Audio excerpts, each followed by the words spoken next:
Lawmakers from both parties of Congress met this week for hearings on the threat posed to the United States by the Chinese Communist Party. The House Select Committee on China is a somewhat rare example of unity in a sharply divided Congress. Just how much of a threat is the CCP to the U.S. and its interests? And what of the chilling accounts we're hearing about human trafficking and organ harvesting within China? Joining me to discuss is U.S. Congressman from New Jersey, senior member of the House Committee on Foreign Affairs, Chris Smith. Congressman, thank you for being here. In the wake of the spy balloon controversy here in the U.S., tell us a little about this special House Committee on China. It convened this week, and what do you hope it achieves? Well, it's an excellent idea that came from the Speaker, Kevin McCarthy.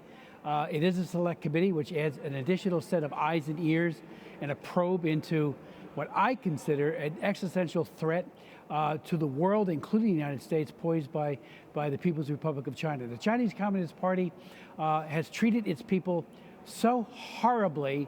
I mean, name the abuse: forced abortion, pervasive use of torture, gulags, concentration camps, the ongoing repression of all faiths, including Catholic, Christian, Falun Gong. Everyone is repressed in a very, very aggressive way. And now, I chair a different commission. It's called the China Executive Commission. It's been in existence for 20 years. And ours is bicameral. We have senators and House members. So now we have another set of eyes and ears as we need to expose the horrific actions by Xi Jinping, the dictator of China.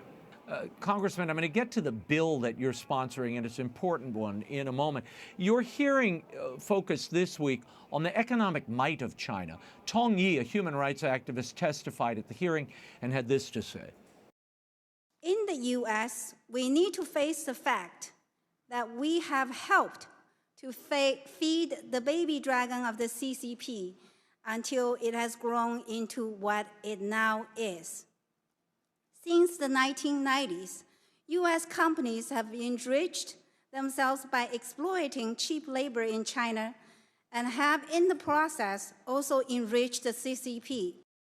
Congressman, talk about the economic power that the United States has really granted China and empowered and emboldened them despite the human rights record, including to this very day with companies like the NBA and Disney and others. Well, Raymond, it was Lenin, we believe it was Lenin, who actually said, there's a paraphrase, "We'll hang the West and they'll sell us the rope." Problem is we have the wrong country. It is China.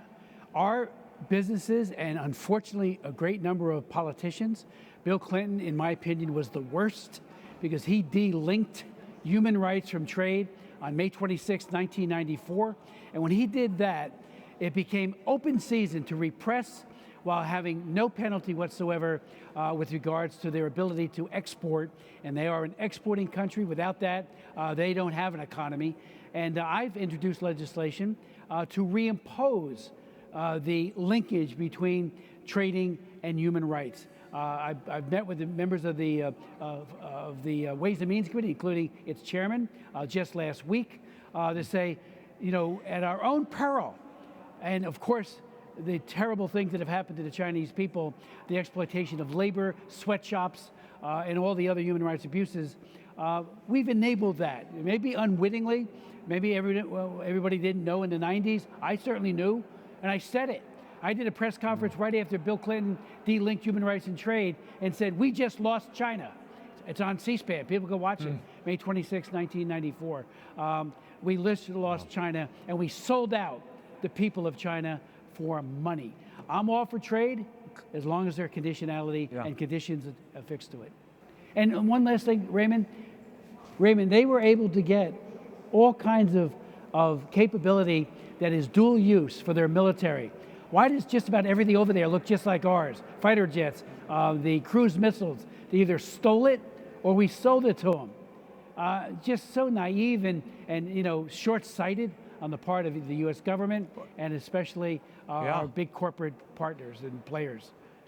Well, and ultimately self-defeating. And you have Xi Jinping this week telling the military, be ready for 2027. I don't know what he envisions for 2027, but I'm sure you saw that report. Yes, I did. Oh, he has been making bellicose statements just ongoing. Matter of fact, I read the People's Daily and other organs of their propaganda almost every day.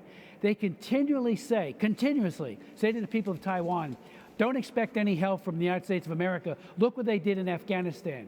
They left their own Americans behind, and they left their allies. So you people in Taiwan, don't hold your breath. America won't be there. So the whole idea of deterrence to Xi Jinping, of the American relationship with Taiwan, has been undermined by President Biden, and I find that unconscionable. And so they are preparing, they are building up, we have to build up to deter hostilities. You know, the hegemony that they are practicing in the region towards the Philippines, towards South Korea, towards Japan and other nations, the ASEAN nations, is palatable. They threaten them every day.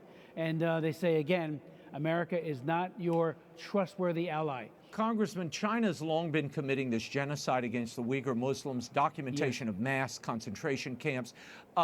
China's record on human trafficking is also well known, which brings us to an important bill you've proposed, H.R. 1154, the Stopped Forced Organ Harvesting Act of 2023. Now, the UN has reported that human trafficking for the express purpose of forced organ removal is a billion-dollar criminal enterprise. How does this bill stop it, and how is the Chinese government involved?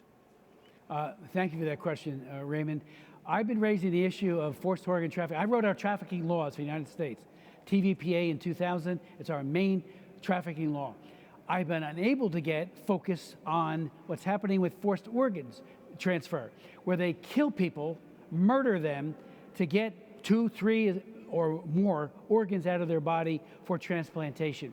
They target the Falun Gong, the Christians, the Tibetan Buddhists, and of course the Uyghurs, and that number is about 25 to 50,000 of the Uyghurs, the Muslims, and they've been doing it for years. My first hearing on this was 25 years ago, when it was a nascent effort by the Chinese Communist Party to kill some prisoners to get their organs. Now it's a full-scale industrial size, up to 100,000 murders per year to get their organs. My bill would require that the U.S. Department of State do a very comprehensive series of reporting on all of this, but most importantly will sanction anyone who is in the supply chain. It'll say they're inadmissible to the United States, they can't come here, they get no visa, and above all, they can't do any kind of business here. It's the beginning of an effort to try to say zero tolerance on killing people to get their organs. Who's benefiting from the forced harvesting of great these question organs? again. Raymond, the Chinese Communist Party makes billions. You know, the UN number you gave, and I've seen that number as well, they call that a tip of the iceberg. They get billions and billions from it, from the sale of these organs. But for anybody in the Chinese Communist Party who needs an organ, like a liver or a heart or a lung, they go to Hospital 301 in Beijing or a few other hospitals in that chain, and they get it. So Xi Jinping himself, who hates the Falun Gong, who hates Christians, who hates the Muslims, he gets sick and he wants an organ. He goes to this military hospital called the 301 Hospital, and he gets it from one of the most impressed people in China. And the average age is 28 years old. And they target people who are very healthy, and that is people of faith, and they take their organs. So they benefit both ways. They get, longevity for themselves and kind of like repair kits. I'm not against transplantation. It has to be ethical. You don't kill people to get their organs. This is reminiscent of Joseph Mengele in Nazi Germany. The same kind of bizarre kind of exploitation of people, and it's happening every day in China. Yeah. And we're talking, again, 100,000, up to 100,000 every year. Well, and we continue to do business with them and support this regime that's enslaving people, crushing human rights, rounding up great and good men and women in Hong Kong, Jimmy Lai and Cardinal Zen and others. Great man. I mean, how we can do this in conscience and just forget about the moral and human weight and toll of this is beyond me. And yet, most in the media just look the other way. Congressman, before we go, I must get your reaction to Attorney General Merrick Garland. He was on Capitol Hill this week. He explained why the FBI has failed to prosecute the attacks on crisis pregnancy centers in Catholic churches in the wake of the overturning of Roe v. Wade. Watch this. There are many more prosecutions with respect to the blocking of the abortion centers, but that is generally because those actions are taken with photography at the time, during the daylight, and seeing the person who did it is quite easy. Those who are attacking the pregnancy resources centers, which is a horrid thing to do, are doing this at night, in the dark. We have put full resources on this. Congressman Smith, I guess the FBI has finally run into an insurmountable foe, nightfall. What do you make of that excuse? Oh, well put, well put. You know, it is unbelievable that the top law enforcement person in the United States of America, Garland, could say something like that. You know, we have called on, we passed a piece of legislation, Mike Johnson authored it on the House, calling on the Attorney General to finally end the Biden administration, to prosecute these people. They're firebombing pregnancy care centers. They're going after churches, Catholic churches in particular, defacing them, causing unbelievable harm, and they just look the other way. It is prosecutorial discretion at its worst, where they're saying, hey, we don't agree with them. They're pro-life, and therefore they could be susceptible to these attacks. Congressman Chris Smith, we will leave it there. Thank you for the time, and we'll check in with you soon. Thank you so much, Raymond, for having me.